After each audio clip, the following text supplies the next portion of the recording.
Abonnez-vous sur Congo Paris TV. Jambe Tomoko, et voilà. Donc pour l'engager, c'est l'unique façon pour la Kisabolingo, c'était à redéplacer, à retirer capote et puis à rouler la haine. Voilà. Et puis tout PC au nerf, voilà, il y a artiste au Azalaki. Tous les qui sont nabiso, c'est vrai qu'on s'est cherché, on tournait au Luka comment on peut faire pour que nous les landes qu'on nabiso pour Lolo. Il y avait des options belées, tourner pour ça là, tout ça qui appelle. Voilà. La maman Olive. Et maman Oumela était pour réagir. C'est une bonne idée. On attend la film belé pour jouer ensemble. Pourquoi pas beaucoup les landes qu'on a vu nous au salon bien macassi. Sombele biso babillé. Ok. Atindeli biso babillé et puis toyé pour les landes qu'on a biso. On est venu juste pour une semaine. Là on était au sol, on a assisté au monde donc on a directement checking l'aéroport. Donc voilà, ça nous a fait plaisir d'abord. On a fait maman Olive, merci pour la geste à Salaki. Et voilà, biso pour la biso, ils allaient qui vraiment et leur moto qui on a monté parce qu'il y a certaines vidéos dans le on a pour nous l'air aux gens à l'aéroport. La première voyage dans l'année dans le Mukanda na Epoto, dans de là on suit Dieu levé comme ce poste on a. Voilà. C'est tellement choquant, on a improvisé ensemble dans l'aéroport. Na suka nandenge to yambana qui sana après longtemps la vidéo on a ils ont révélé dans la moto un voyage to kenda à Angola, on a resté 2 mois dans le même hôtel et tout. Il y avait l'ambiance, il y avait des rigolades, il y avait des émotions, il y avait des moments de dispute, donc tout ça. Et quand ça me revient dans la tête, ça fait un peu mal, on a perdu un grand. On a perdu avec Idol, avec référence, il y a comédie pour certaines personnes aussi. Donc pour moi, je me dis que Akende AP et bravo l'artiste. Sanwaroyo Kanamato, il bien peut-être un roman à 5 au salaire analyse, ça fait toujours, il créera toujours ma confusion.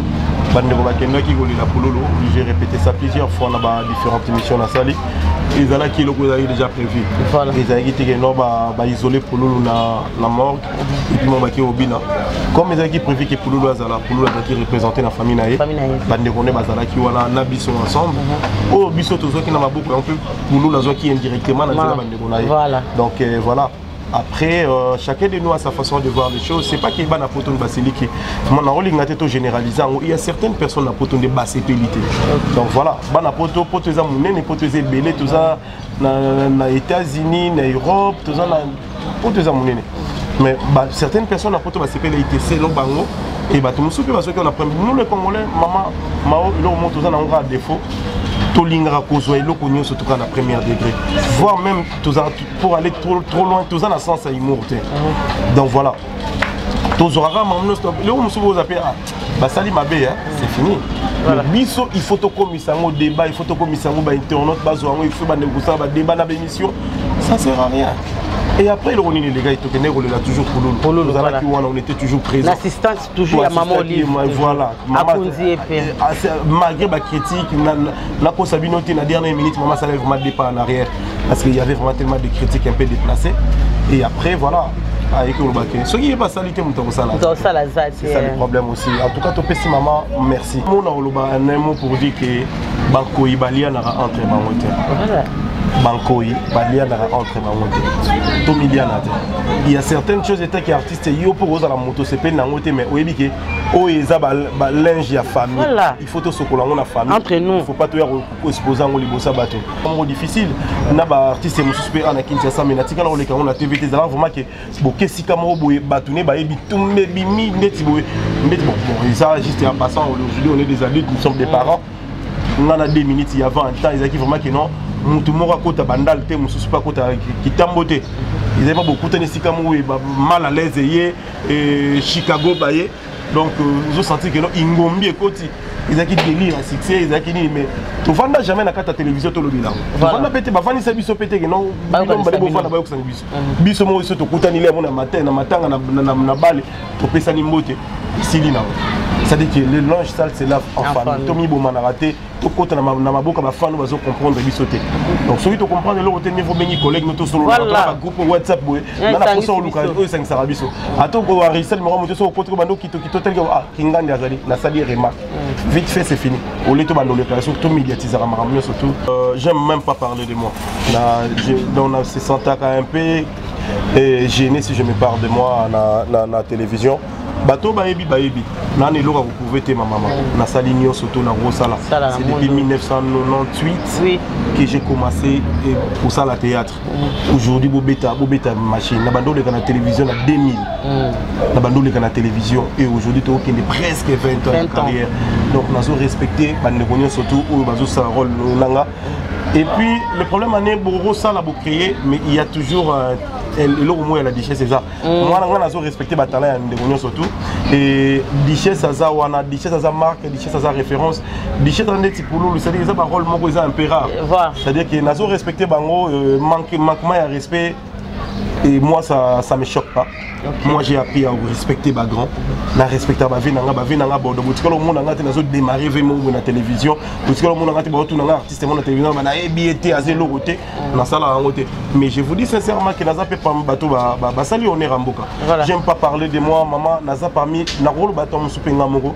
OK, na zui 3 fois na 4 États-Unis na Los Angeles na Keinga mo na Los Angeles na suba trophée na yena na lobela ya ngote naza premier artiste to na tambo plus de 14 états na 4 États-Unis 14 ya touristes étaient ba état nyonso nazo keni na salle spectacle Miami na salle spectacle Dallas nazalaki na spectacle na Charlotte nazalaki na spectacle na Texas tout ça là spectacle c'est-à-dire que Nathan Moli ba état wana nyonso tout non plus qu'à pour que les touristes mais pour représenter culture na biso bande ko baza kuna ibele ndeti mboka ndeti Washington State parce que dans Washington DC na Washington State otobenga ngo Seattle nakuta bande ko na biso ba étudiant et Lubumbashi baza kuna ibele batangaka na salle spectacle ça les a qui plat si Dieu le veut n'a trouvé une image on a remercié de battre comme ça surtout mais n'a pas prendre barrage artiste mais na les gars na télévision tena les gars na on a danger pour les gars massa na mususu je pense pas j'ai beaucoup de respect pour la bande de connaître jouer rôle oui mon qu'on s'inspirer na rôle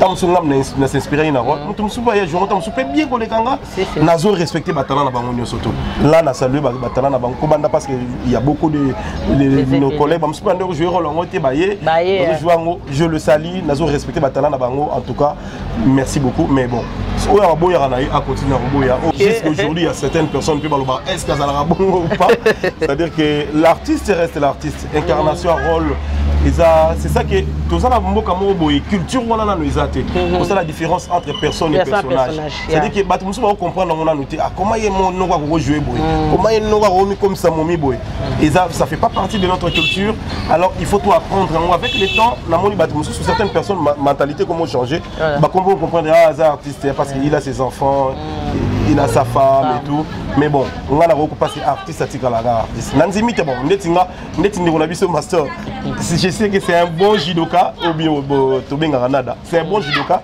que je connais depuis longtemps Ndegonanga Brifi c'est un ami de longue date je me rappelle encore voyage mon avec na Bandal qui a yaki nanga et tout ce sont des gens que personnellement on se connaît mais nanzimite ba comité on a pas mal de projets na Emono vivant mais depuis to banda ki to kundaka bibembe et puis to tindaka mbongo ya bato babit ça veut dire qu'on peut mettre à côté pour un projet mais enfin on n'arrive pas but na ezala ki ba comédie ba sangana ba comédie ba zana bomoko association ça la légaliser na ba commune et permettre à biso au cas où tous en a filmé mon retour tourner ba comédie ba uta photo ba yapé ba tourner na biso comme ça et ça la keno et ça la légal tout na papier ni surtout na maboko nani président na biso doute ça les démarche ni surtout na apesa ki montant mo boye oyo ba sengi na commune pour ba légaliser ba papier ni surtout to trouver bureau à Paris to trouver bureau à Kinshasa mbongo kuti bureau à Kinshasa ils n'arrivent pas présent ça dit les noms donc à tout moment dès que tous on gâteau lancer première pas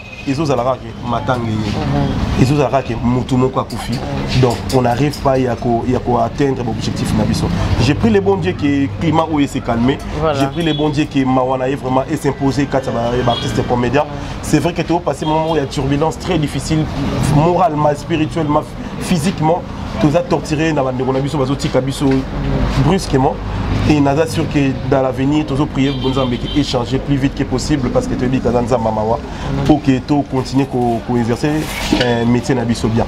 Donc et mon vivant ils a rapport na ko sungate ils a pour na ba projet parce que artiste mingi bazana na poto qui vraiment na bon côté qui vraiment na distance na kata groupe et mon vivant on arrive à reprendre ma nouvelle les loso qui on a biso neti Ariacho à Beli en ce dernièrement a déplacé au type Bruxelles si Liège qui est à l'Ariacho santé za bien tout le monde a eu dernièrement domazé l'ingara vacances à Bruxelles avant n'est pas de connaître miracle a passé quelques jours et pas miracle maman met ba hôtel ya awa ba vacances aye ba comme aye pas dans ça c'est aye aye qui a passé quelques jours et pas dans tolé tout meli c'est ça et mon nom réellement vivant ça dit qu'il to vivra bon tous ensemble tous ensemble comme ça to yé ba projet tout ça ensemble objectif but c'est tous sangana parce que comment il faut musique ndetse ngala maman met tapé de robeta ba il n'en est pas tout solo la télé ça tous en mon vivant tout solo la chaque jour soit mon statut na ngaye aseki ngape na seki boni ba na bozabe qui vient toujours y a une nouvelle.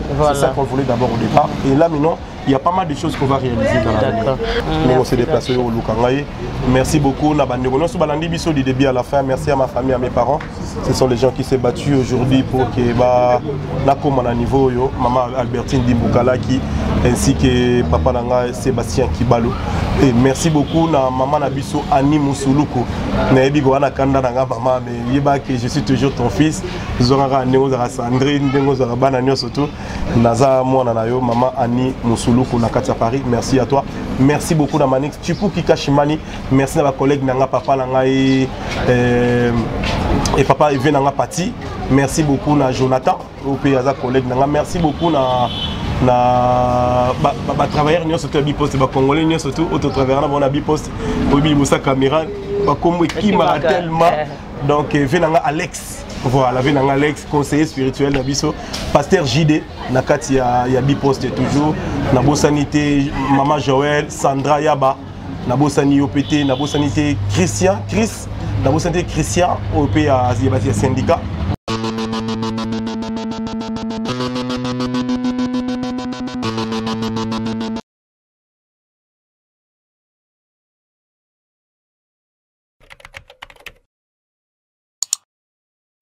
Abonnez-vous sur Congo